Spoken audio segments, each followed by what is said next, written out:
And welcome to a new episode of the Movie Dawgs Show.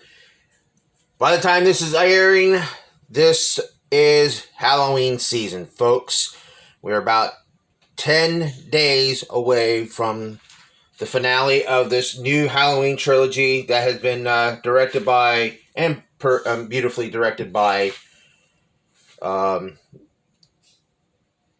it's been written by Danny McBride, and I can't believe that I'm saying this, but I gotta take a pause in a minute to dedicate this episode. If you saw the beginning of the of this video, that a gentleman named Albert, who I known by as Jim Oates, passed away a few months ago.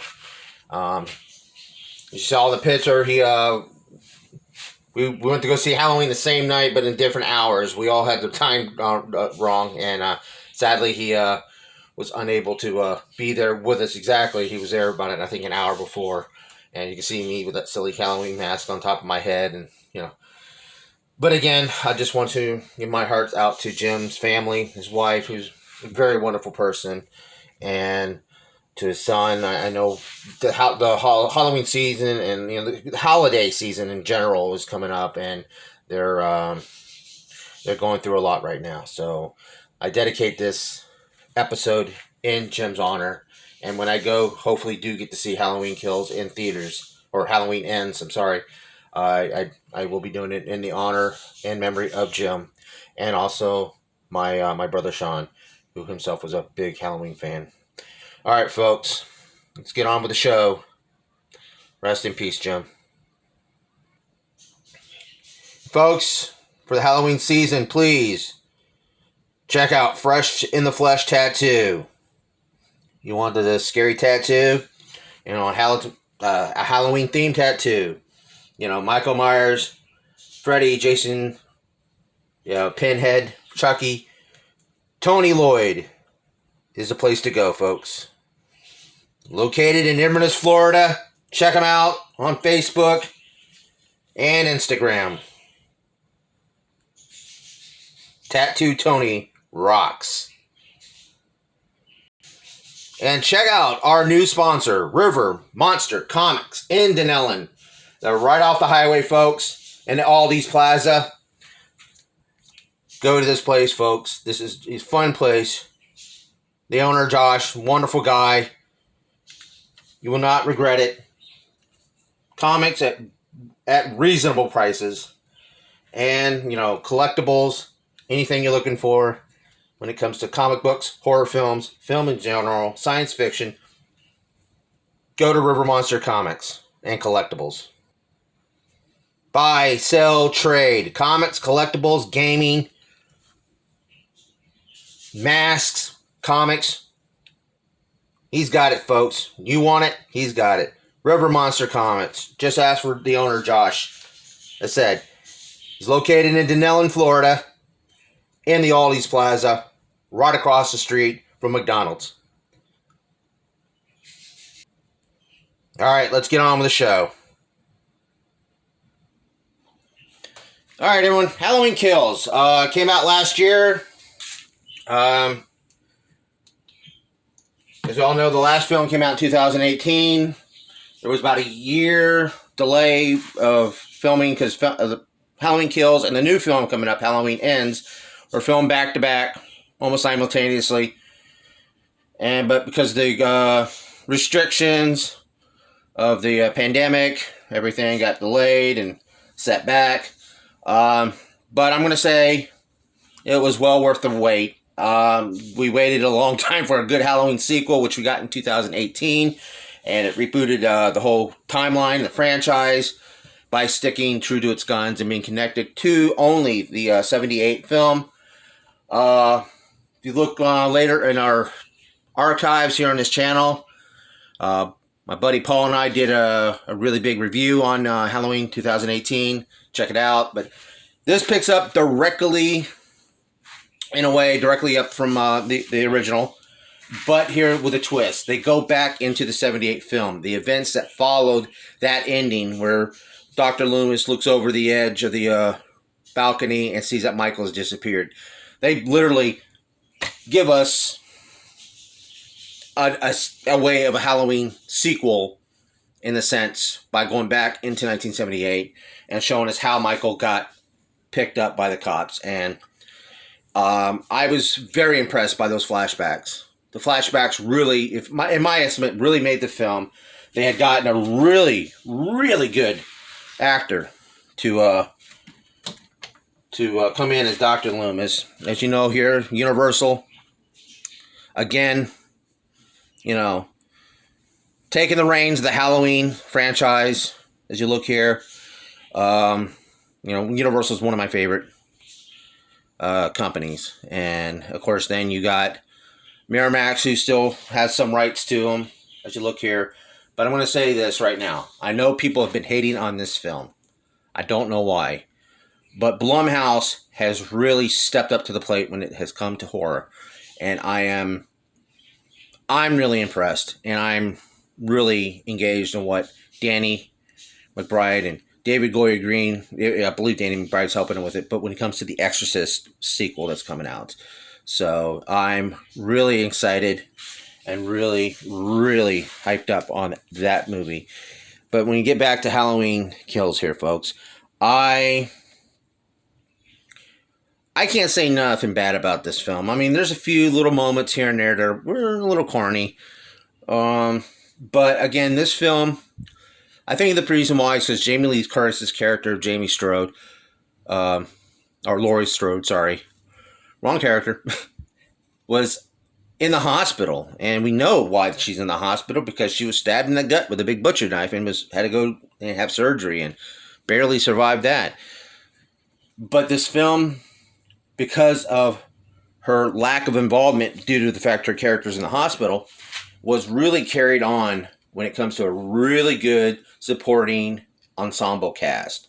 This film drew out the characters and the people who live in Haddonfield, which really hadn't been done much before. Big John and Little John was the highlight of the film. They even though they weren't in it that much, but they did have a good presence. And you actually, you're like, God, that'd be great. Maybe a film about them would be fun. Even though the fate of their characters were determined in this film. Minor characters, very, very minor, like very small characters from the previous film. The husband and wife were dressed as a nurse and a doctor, which come to find out it was vice versa. One was an actual doctor and the husband was a nurse. But, they got screen time in this film and they, played their parts off well. And you get to see more characters that were in the previous film come back and, get their little moments, and Deputy Hawkins, who you thought was dead in the previous film, come to find out he survived his wounds, and it's him that is having the flashbacks of that night that he could have ended this all, and he did it because he had compassion, and he knew that, sometimes compassion has to be thrown out the window in order to maintain, evil.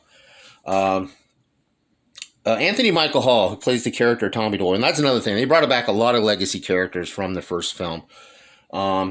He really played this character as a person who's suffering from post-traumatic stress, and how he, it doesn't take much to spark that fire inside of him.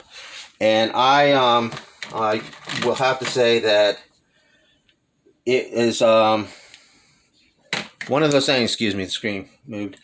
But it was he really played it with some intensity. You got him mumbling here. I'm sorry, folks, but he really played it off well, and he did a really great job. And when it comes to the actress that played Laurie's daughter, Judy Greer, she held this ensemble on her own, on her back. She really carried this film because of Jamie Lee Curtis's character again. She did such a great job. She was so great, and she showed the compassion side, and that she knew that she had to let that go when it came to Michael. She had to let that compassion go, and allow herself that moment of to step into the dark in order to stop evil. And unfortunately, there was consequences for her character in the outcome. This movie, I think, also showed the ugly side of a mob, especially vigilante justice. It really just, if there's no organization, you're going to fail if you're going to go out as a mob. The kill count in this film, oh my God, I can't even count. It's in the 20s at least of how many people he killed, especially towards the end.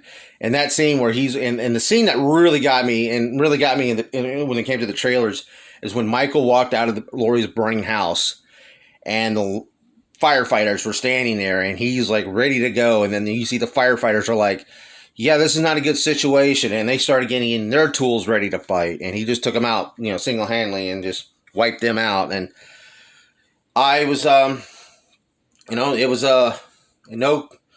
a all hands on deck when it comes to the town. Everybody, was on high alert, and you finally showed that, and you also showed the reason why you try to keep this under wraps as much as you can, because mob justice can go out of hand, and innocent people can be hurt or killed in the process, as you saw in the film.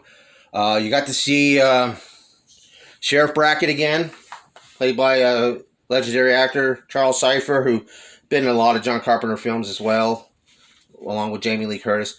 Jamie Lee Curtis held her own as usual.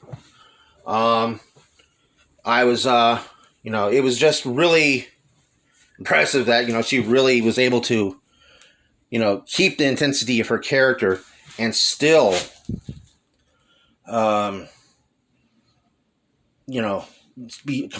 her character confined to a bed. Exactly, she still had that fire, but she couldn't do nothing about it. And when she did, she, got hurt again, and had to get rushed back to the bed. The character who played the older Hawkins, Will Patton, just a great actor. He is such a great actor. And again, he made lying in a hospital bed Oscar worthy. And telling the Laurie the story. And you also get a glimpse of that when it comes to Laurie's daughter, that he may be the father of Laurie's daughter. And sorry. But there's some things that we'll find out most of these little potholes by the third film. And I'm going to, I'm going to stick by my guns that this film, there's nothing wrong with this film. Even the extended cut, I like the theatrical cut just a little bit more than the extended cut. There's not really much differences. Maybe just a little bit more gore. But I think Halloween Kills did its job. It's a middle installment. It's supposed to end on a cliffhanger, which everybody seems to get pissy about nowadays. It's not supposed to have an ending. It's supposed to move a story on that will conclude in the third film, which is what a trilogy is supposed to do when it comes to the films in these trilogies. I've told this for about past year. Halloween Kills is just a middle installment. It's supposed to be heightened up, a little more excited, a little more action, a little more fast pace, more characters added into the mix. I'm interested to see how Laurie's daughter or granddaughter, her character development will be in the third film. Allison's become a very interesting character. I'm curious about, even though she's been more of a MacGuffin in this series, but I'm very interested. And one of the really cool things is that David Goyer Green and the writers Danny McBride and the others really, they brought in the Halloween 3 masks. Halloween 3 has pretty much been ignored by everybody. In recent years, it's got a cult following going. And I hope that, if the Halloween ends up being the final one with Michael Myers, they go back to that universe and gives us more of a backstory when it comes to the Halloween 3 universe. Or an anthology, the way Carpenter and Deborah Hill imagined these films to be.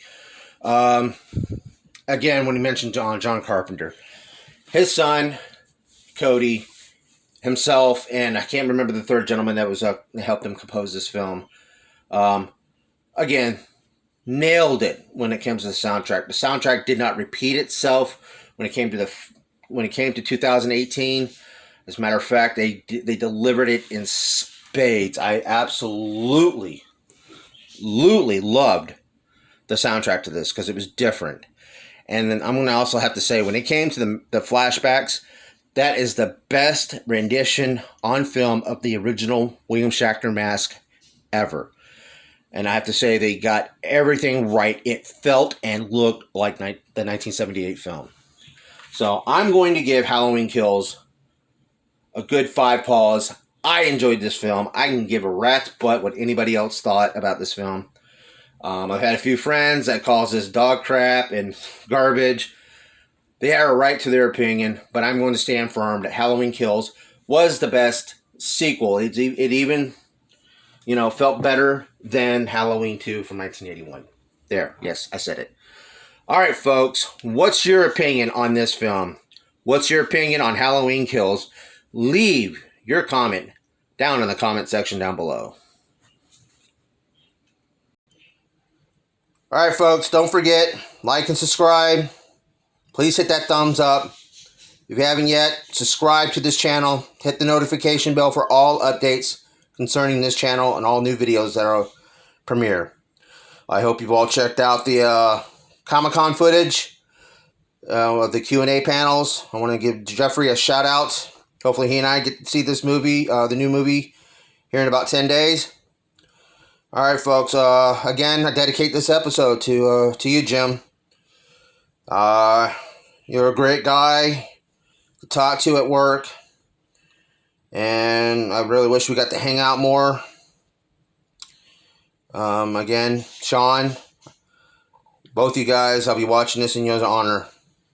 So, all right, folks. It's been the Movie Dawgs Show. Thanks for watching. Please keep on watching. Bye.